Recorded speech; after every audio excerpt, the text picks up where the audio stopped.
I think Benedictine is kind of like, maybe a good way to sum it up would be an opportunity. And looking back on it, I think if I had made any other decision, I would have been wrong.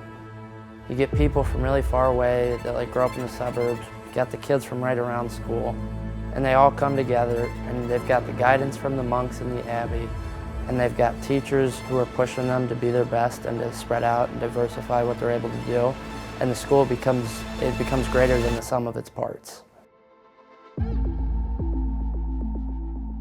I think one of the main goals at Benedictine is to unite everybody. You know, being that we come from different places, we don't experience the same things. We're here, so we all have that in common. I think that's what really connects us, that's what brings us together, that's what makes it a brotherhood. It's almost like big brothers and little brothers. For example, last year, the seniors, they're just always there looking out for me, and maybe I'm short on something, I'm trying to buy something at the concession stand, they just buy it for me. And sometimes I do the same if a sophomore or freshman are trying to buy something, I'll get it for you. There's a very small chance that you pick a random student out the classroom and they're not doing 2 or 3 different extracurriculars.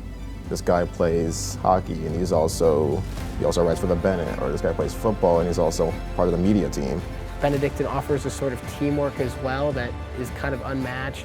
Everybody in the school is growing day by day. Everybody is getting better. If it's not in sports, it's academic-wise. Like, everybody is improving in every different way here. Coming in as a freshman, I mean, I wasn't the talkative type. I wasn't the person to stand in front of the class and want to present my project. I was always the person to sit down, try to duck off. Mr. Walker, like, he's one of my favorite teachers. I never wanted to go be in the front of the class, but we didn't have no choice. Every morning we had to do a response from the day before. It made me come out my comfort zone to realize, like, I can do stuff that I say I can't. It was a big step in life. That really helped me. Listen up.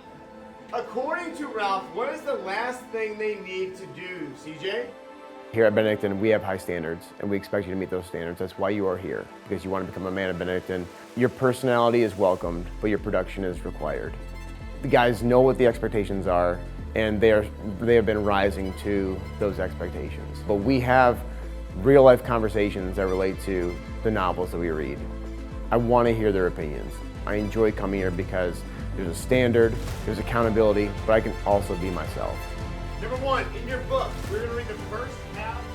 You know, whether you're into athletics or band or art, you know, you find your group of guys that, you know, share the same interests as you. And most graduates have told us that, like, the same kids who I sat in theology class with that I met freshman year for the first time, they're in my wedding now. It gives you, like, peace of mind that, like, yeah, you're definitely at the right place because you found the right people at the right time, and it all just works. So remembering this time, we beat Ignatius. Of course, you gotta love that. Beat Ignatius in baseball. And after the game, Mar, he's a senior that graduated. He comes out of the dugout saying, "Just a bunch of guys that love, just a bunch of guys that love." It's kind of weird to say out loud, but I mean, if you think about it, it's really true. We are just a bunch of guys that love. We care about each other. We want to be there for each other, and it's something special. Just the overall love that we have for one another and how we all support each other in everything that we do. So, like, even this year, first time broadcasting for me, the first time people heard about it, they were all excited. They're like, "Zach Ade's on the call. I'm excited to hear him." I was surprised how much people would actually like love and want to hear me do that stuff. And even for me, I go to all the hockey games, I go to almost all the sporting events. Everyone just wants to see each other succeed so much and want to help each other and get better at whatever they want in the future. And we all just believe that we could all do something with our lives to make a difference in the world.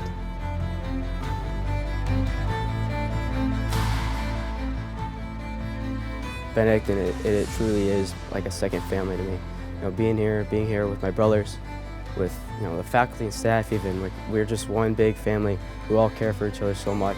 And, you know, my immediate family, you know, my extended family, they always come out to support me.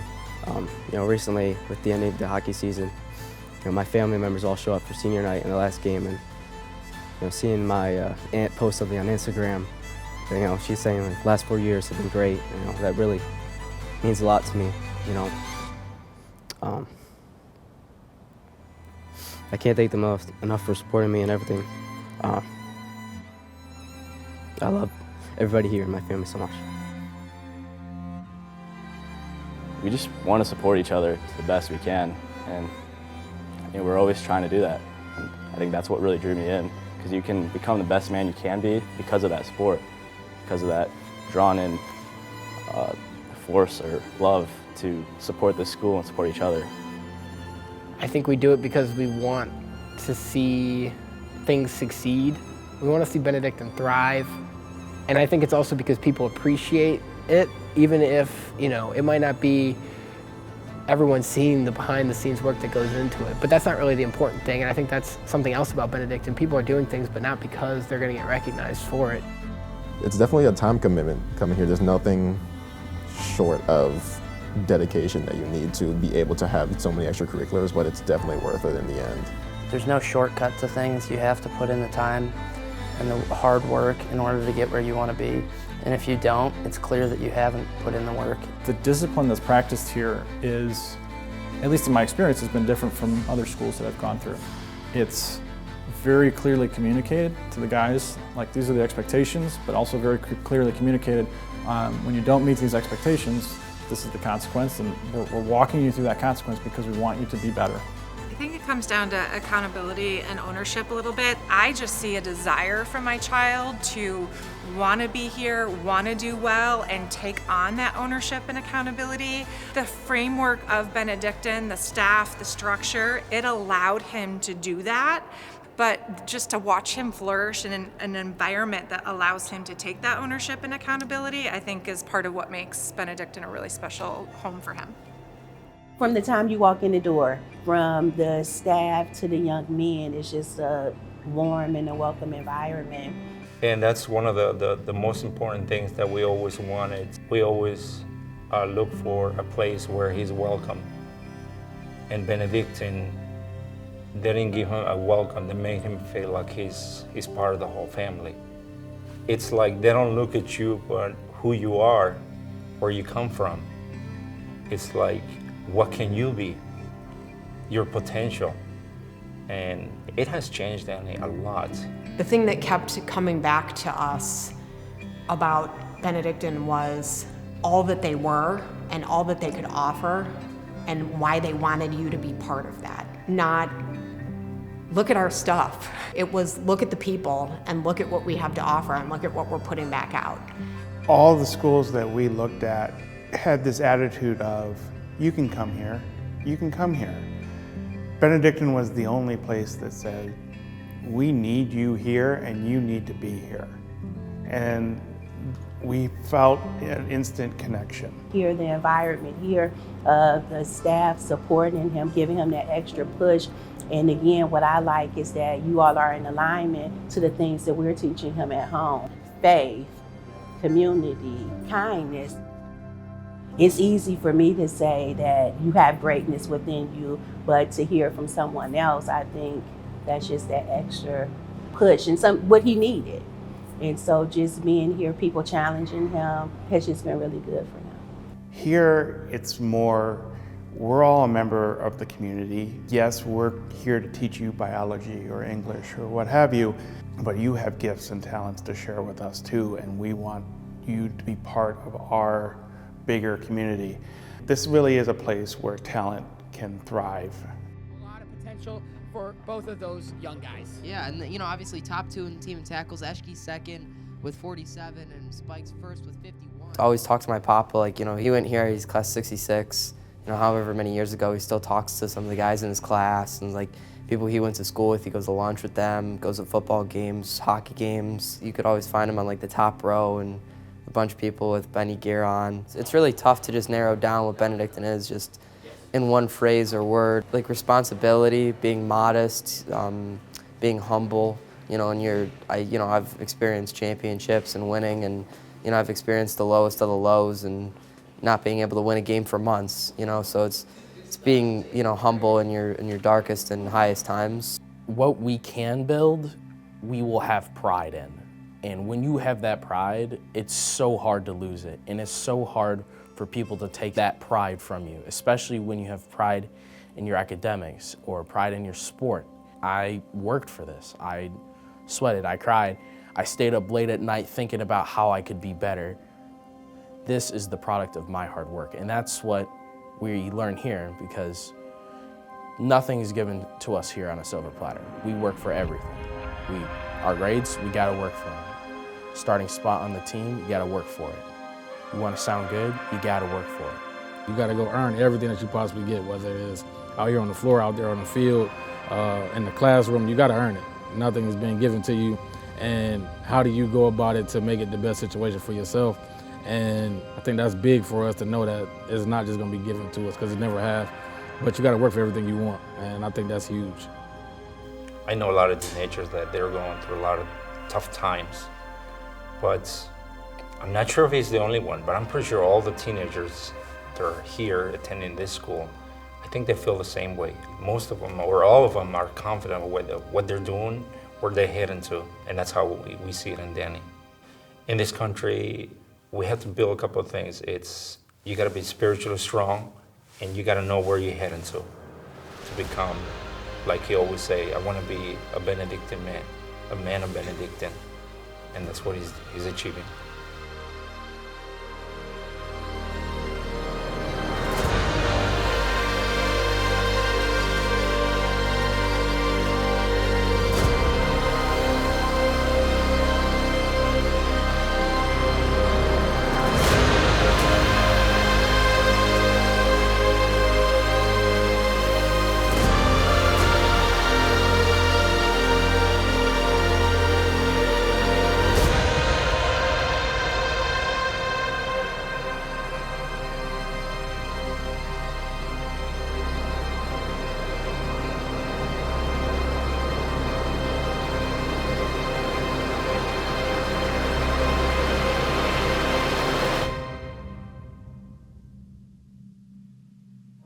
It's not just that this has happened for 100 years, but we're building into the future too. And not only is it that we're building into the future, but the students see that people really value them and value the fact that they have a place where they're learning and they're building these relationships that are going to be fundamental going forwards. That's really heartening to think about the fact that, like, I know that people, they could give their money in a lot of different places, and a lot of them would be meaningful. But I think I've watched these guys feel valued and know that their lives and their efforts are meaningful because people have invested in them.